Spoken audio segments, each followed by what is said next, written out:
Bom dia, meninas. Vocês estão me ouvindo? Bom dia, sim.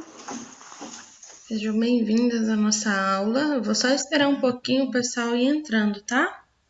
Tá bom. Para a gente iniciar. Esperar um minutinho.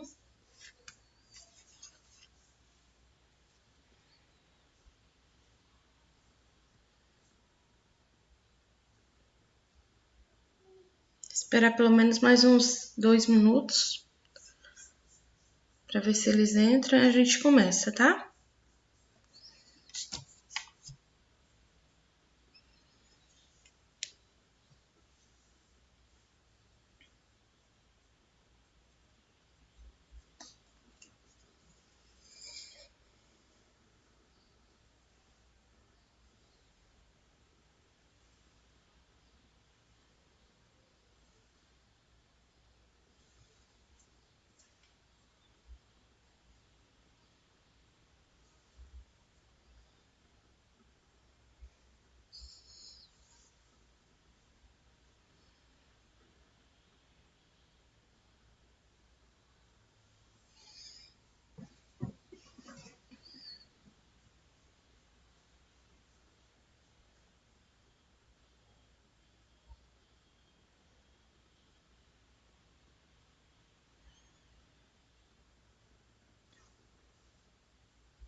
Bem, então eu vou iniciar. Vou fazer o compartilhamento de tela. O pessoal que for chegando vai participando da aula, tá bom?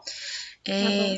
Giovana, Iene, coloca para mim aqui no bate-papo o nome de vocês e a turma para ficar gravada a presença de vocês na aula, tá? Por favor. Enquanto isso, eu vou fazer aqui o compartilhamento de tela.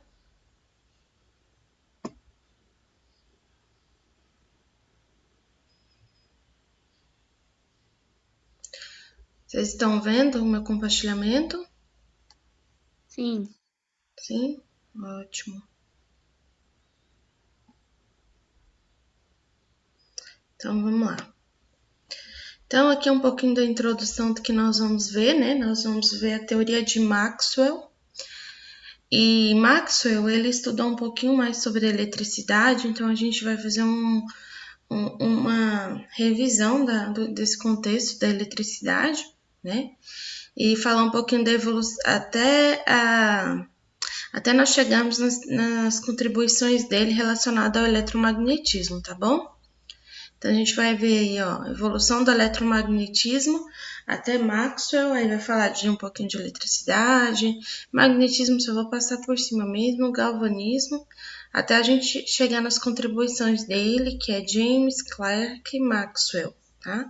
E as suas equações, tá bom? Então vamos lá.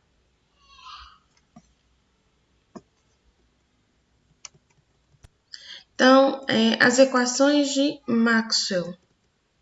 Peraí, passou demais. Peraí. Vixe.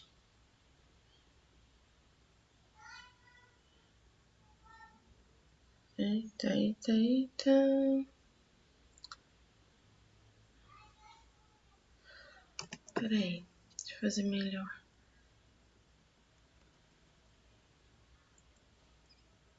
Só vou posicionar aqui, tá?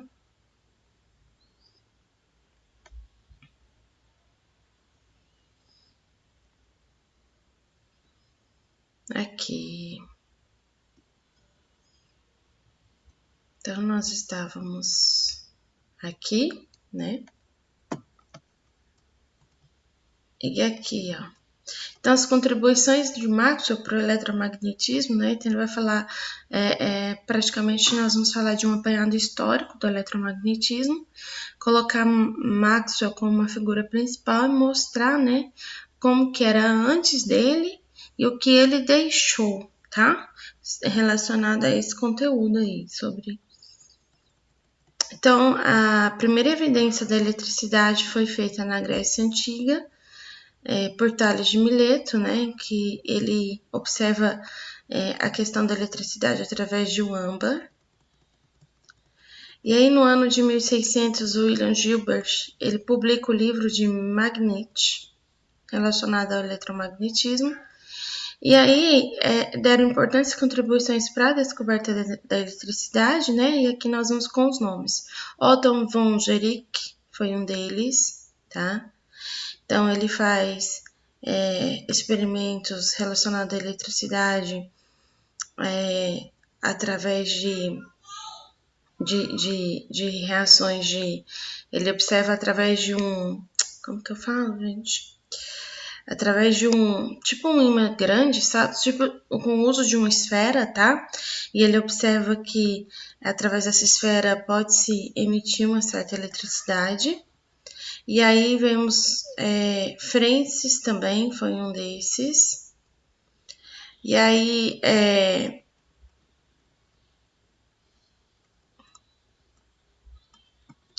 a gente tem, né? Stephen Gray, Charles Duffy, também foi um deles. Peter van Michelwicks, ele inventou a garrafa de Leyden, que através de ela era uma garrafa imantada, ela tinha um eletrodo com carga positiva, outra negativa, e ele observou que, tipo, um experimento de pilha, e ele observou que ela emitia eletricidade. Benjamin Franklin explicou o funcionamento da garrafa, ele descobriu a natureza do raio. Isso aqui eu só vou passar por cima, porque no início do ano eu passei para vocês um filme que abordava um pouquinho do conteúdo que a gente veria no decorrer do ano. Eu não sei se quem conseguiu assistir esse filme, mas eu cheguei a passar para vocês. Eu lembro dele. Oi? Vocês lembram? Aham. Então, ele era uma introdução de todo o conteúdo que a gente veria sobre eletromagnetismo, a história da eletricidade, tudo isso, tá? Então, aqui eu vou passar só mesmo assim, resumindo, tá bom? Então, no ano de 1785, o Charles Coulomb, ele determinou experimentalmente a força elétrica, né? E ele utilizou uma balança de torção para calcular, ó, força elétrica vezes o raio, vezes o raio, seria igual a 1, né? Carga elétrica com carga elementar, vezes o raio dividido por 4π, tá? Isso aqui dividido pelo raio. E aí, ó, magnetita, agora vamos entrar um pouquinho sobre magnetismo, mas também bem resumido, que nós estudamos muito magnetismo esses dias. Então, a magnetita, né? Os chineses inventaram a bússola há 2000 anos antes de Cristo. Aí a gente vem aqui, ó, sobre o magneto, né? Petrus Peregrinus foi o que levantou todos os estudos sobre o ímã, Polo Norte e Polo Sul, e a atração que tem. Gilbert, né, do livro Magneto, ele faz um apanhado sobre o magnetismo, corpos imantados, e afirma que a Terra é o grande ímã, tá? O galvanismo, ele é um estudo da eletricidade contínua, tá? Então, Luigi Galvani, né? Por isso o nome galvanismo, o cientista que estudou essa teoria, ele defendia a existência da eletricidade animal. Falava que os animais também possuíam um certo tipo de eletricidade, e foi ele que criou a pilha elétrica. Então, a primeira pilha foi inventada pelo Alessandro Volta, no ano de 1800, depois das teorias do galvanismo, tá? Do Galvani. Então, Hans Christian Ørsted, ele descobriu a reação entre eletricidade e magnetismo no ano de 1820. E o francês André-Marie Ampère, ele atribuiu o magnetismo às correntes circulares, que é todas aquelas que a gente viu, tá? E aí, gente, ela atribuiu o magnetismo a correntes circulares por atração e repulsão de correntes paralelas. E ele também falou sobre o eletroímã, a questão da repulsão. Lembra que a gente viu lá, para a gente calcular o vetor, a corrente elétrica ela era paralela e o vetor era perpendicular. E Faraday, ele fala das forças, linhas de força dentro do magnetismo. Então, ele introduz a eletromagnética relacionada ao estudo da força. E aí, o James Clerk Maxwell, ele então vem contribuir no ano de 1831 a 1879, bem lá no século XIX, sobre essa questão do eletromagnetismo. Então, a gente viu aqui como foi antes. Aí, um pouquinho sobre, desde a sua infância, né? Em Glenler, na academia de Wittenberg, ele já era voltado para essas coisas, né? Na academia de Wittenberg é onde ele desenvolve suas teorias, tá? E aí ele dá continuidade aos seus experimentos na Universidade de Cambridge. E aqui os trabalhos dele, vamos lá. Então, em 1857, ele institui as primeiras linhas de forças de Faraday, os primeiros experimentos dele. E aí, entre 1861 e 1862, ele desenvolve a questão da física das linhas de força, tá? Aqui são um pouquinho dos trabalhos dele, e aí no ano de 1864, ele vai falar um pouquinho da teoria dinâmica do campo elétrico. E aí, em 1873, ele vai falar do Tratado de Eletricidade e Magnetismo, e a gente vai falar um pouquinho mais sobre isso agora. Então, Maxwell ele representou as leis do eletromagnetismo em um grupo de 20 equações. Elas foram escritas na forma de componentes. As 4 equações que conhecemos hoje foram sintetizadas por Oliver Whiteside e William Gibbs no ano de 1884. A lei de Gauss para a eletrostática vai falar o seguinte, que existe um fluxo elétrico por uma superfície fechada, e isso é dado pela quantidade das cargas que estão envolvidas nessa superfície. E aí, para nós calcularmos isso, a gente vai usar esse campo elétrico aqui, tá? Em módulo, tá? Com a distância, tá bom? Desse campo elétrico. E aqui a gente tem a carga, tá? As cargas envolvidas nesse campo elétrico, tá bom? Dividido essa aqui é uma letrinha grega, 0, tá? E um diferencial seria a gente calcular a velocidade, essa até é uma das mais utilizadas, vezes o meu campo elétrico, tá?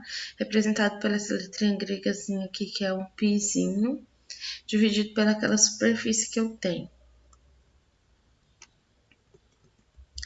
A lei de Gauss, ela vai falar que esse fluxo magnético da superfície, quando ele é fechado, ele é nulo, então o meu vetor, ele vai se anular, tá? Então, a velocidade vezes o vetor vai ser sempre 0. Pela indução de Faraday, essa circulação dada em um circuito fechado, ela vai ocorrer devido à variação do fluxo magnético dentro desse próprio circuito, tá? Representada pela seguinte fórmula. Eu vou só mostrar para vocês as fórmulas, mas isso aqui não vai ser cobrado, vocês não vão ter que calcular tudo isso aqui não, tá? Só as mais importantes mesmo. E o diferencial seria isso daqui. Velocidade vezes o meu campo elétrico é igual a menos o meu vetor dividido pelo meu tempo, que é o tempo magnético dentro desse circuito. Então, diante dessas descobertas, Maxwell dividiu entre essas constantes elétrica e magnética das fórmulas que nós vimos agora há pouco, em partes, ó. Então, aqui é o primeiro experimento, é a primeira demonstração, tá? Todas essas forças, elas são estudadas fora de um plano. Então, esse campo magnético, ele tem ângulos fora do plano, tá? E aí ele dividiu essas constantes, né? Então ele fala que uma onda eletromagnética ela pode se propagar através de campos elétricos e magnéticos de acordo com a velocidade da luz, tá? Então o campo elétrico e o campo magnético, todos dois eles podem se propagar suas correntes elétricas dependendo da velocidade da luz em que eles estão. E aqui, ó, a representação, tá? Tanto de A como B.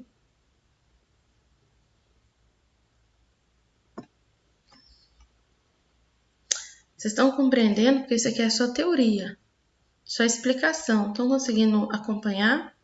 Sim, sim. Tá bem resumidinho mesmo, uma coisa bem simplesinha, só para dar uma introduçãozinha, tá? Próxima aula a gente vai ver umas coisinhas mais assim, aprofundadas do contexto, tá bom? Tá bom. Uhum. Então, ó, a lei de Ampère e Maxwell. Então, ele dividiu as constantes como a gente falou. Ele falou que a onda eletromagnética ela pode se propagar tanto no campo elétrico como no campo magnético, de acordo com a velocidade da luz em que eles estão contidos. E aí, de acordo com essa teoria dele, ele conseguiu perceber um problema teórico na lei de Ampère. Então, ele exemplificou isso no carregamento de um capacitador, que é com essa mesma imagem que foi mostrada anteriormente, tá? Então, eu tenho, ó, a luz que é emitida vai permitir que isso aconteça, ó. No campo magnético vai ser emitida para cima, no campo elétrico vai ser emitida para um contrário ao outro, tá vendo? Enquanto um sobe, o outro vai descer. Então, é assim, um sempre vai estar no plano alinhado com o eixo Y e o outro vai estar alinhado com o eixo X, tá bom? E aí ele usou matemática, né, para completar a lei de Ampère com o termo que ele chamou de deslocamento. E aí, gente, essa formulazinha gigantesca aqui, tá? Então, ele faz uma mistura de calcular o vetor com a distância dessa carga elétrica, que é igual a μ0, tá? Depois, fazendo como que fala, gente? Esqueci o nome disso daqui. Esse sinal que é uma fórmula matemática para a gente calcular um tipo de cálculo, que agora fugiu da minha cabeça. Ele é um cálculo tridimensional. Vocês lembram disso aqui, não? Desse símbolo aqui? Fugiu da minha cabeça o nome, gente. Eu fiz isso tanto na faculdade. Vixe, professora, esse aí eu não lembro, não. Como que chama? Fugiu, gente. Próxima eu falo pra vocês o nome. Esqueci. Eu sei que você calcula isso aqui para calcular funções tipo trigonométricas, sabe? Mas fora do plano. Fugiu da minha cabeça agora. Você calcula com uma função de logarítmico em cálculo 1 e 2, isso aqui. Eu não tô me lembrando agora, mas depois eu falo para vocês. E aí ele calcula isso, que tudo isso vai ser igual ao Joule vezes a distância desse campo elétrico mais μ0 mais a superfície, tá? E aí, gente, resumindo tudo isso aqui de cima, é isso aqui. Velocidades vezes o meu vetor é igual ao meu μ0 Joule mais μ0 dividido pelo campo elétrico pela variação do meu tempo, tá?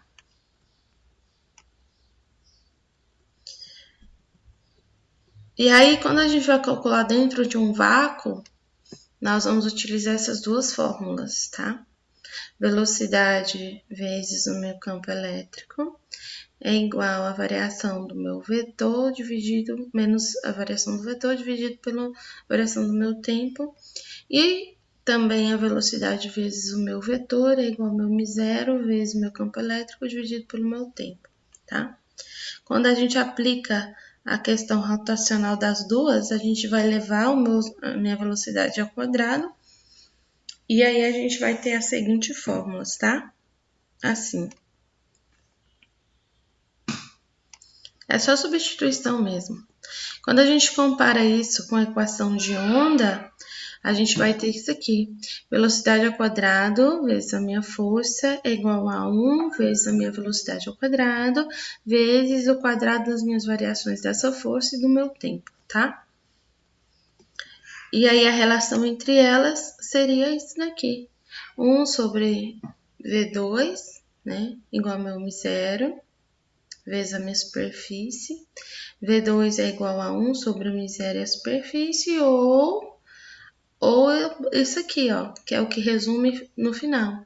Tira meu quadrado daqui, eu vou ter que minha velocidade é igual a 1 dividido por raiz quadrada do meu M0 vezes a minha superfície de contato. Então, quando a gente substitui tudo isso por valores, toda aquela fórmula gigantesca que nós vimos lá, nada mais é que aproximadamente 3 vezes 10 elevado a 8 metros por segundo. Pra vocês verem, né? Chegamos pelo menos a uma constante. E Hertz, então, ele descobriu as ondas eletromagnéticas. Vou falar um pouquinho do experimento dele só para a gente concluir, tá? Por hoje. Albert Milchon, ele ajuda, né? Edward Morley tentou então comprovar a existência do éter. E aí eles comprovam através de cálculos matemáticos. Vocês estão vendo aqui, ó. Através de um experimento que vai observar, né? A velocidade da luz refletida em um espelho, que é um semirrefletor. Aqui é a visão do observador, e é isso que eles viram, tá vendo?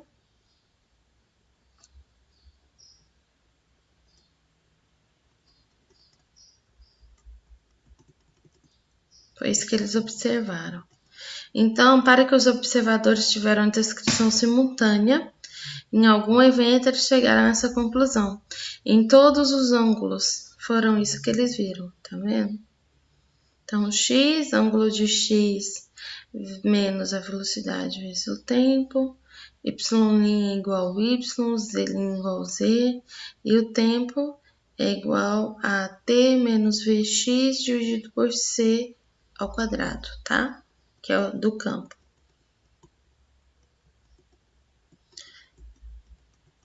Aqui mais um pouquinho. E aí, ó, fator de contração de Lorentz é dada pela seguinte fórmula, tá? A letrinha grega que eu até me esqueci o nome dela agora, depois eu vou pegar e passar para vocês. É igual a 1 dividido por raiz quadrada de 1 menos v ao quadrado dividido por c ao quadrado. Albert Einstein, então, ele publica um artigo sobre essa elerodinâmica dos corpos em movimentos. E aí, gente, para a gente concluir, Maxwell ele foi um físico do século XXI, ele foi unificando a teoria da luz com o eletromagnetismo, provando a sua existência através de cálculos matemáticos, e as contribuições dele, né, foi a base da teoria da relatividade espacial, e a importância, né, da gente investigar essa história da ciência para compreender como que aconteceu para quem gosta, porque que é legal, né? Você investigar essa história da ciência para você compreender a evolução que se teve dos conhecimentos e o que temos de benefício através dessas descobertas nos dias atuais. Então, meninos, deixa eu ver quantos participantes nós temos aqui. Então, por hoje é isso. É uma teoria bem simplesinha mesmo do que foi as contribuições deles e todas as fórmulas. Para a próxima aula a gente vai estudar um pouquinho mais aprofundado as questões das fórmulas de Maxwell, tá? Quem chegou depois conseguiu compreender um pouquinho.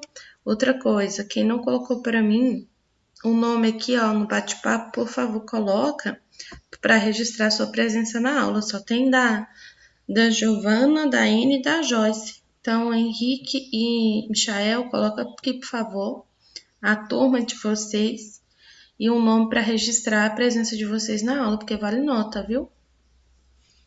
Alguma pergunta, alguma dúvida? Beatriz também. Coloca para mim o nome aqui, que vocês não Não, já colocaram. deu para entender tudinho. Que bom. Foi bem simplesinho, né? Mas é mais para vocês entenderem mesmo.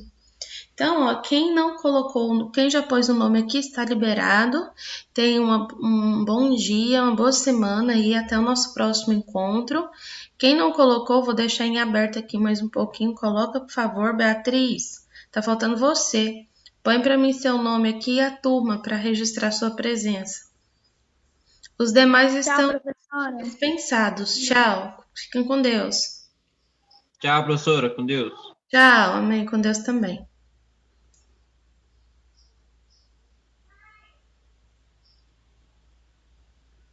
Beatriz, tá faltando você. Põe para mim seu nome aqui.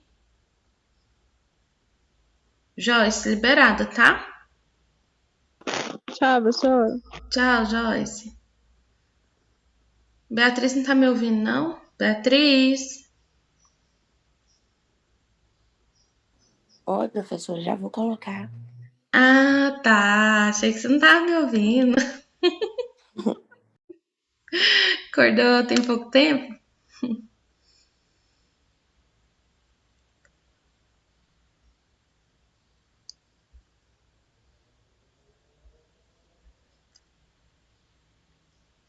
Não demora muito não, porque o Zoom ele vai encerrar automaticamente, tá? Tá bom, já coloquei. Isso. Muito obrigada. Tenha uma boa semana, viu? A senhora também, professora. Bom dia. Bom dia, até a nossa próxima aula. Tchau, tchau.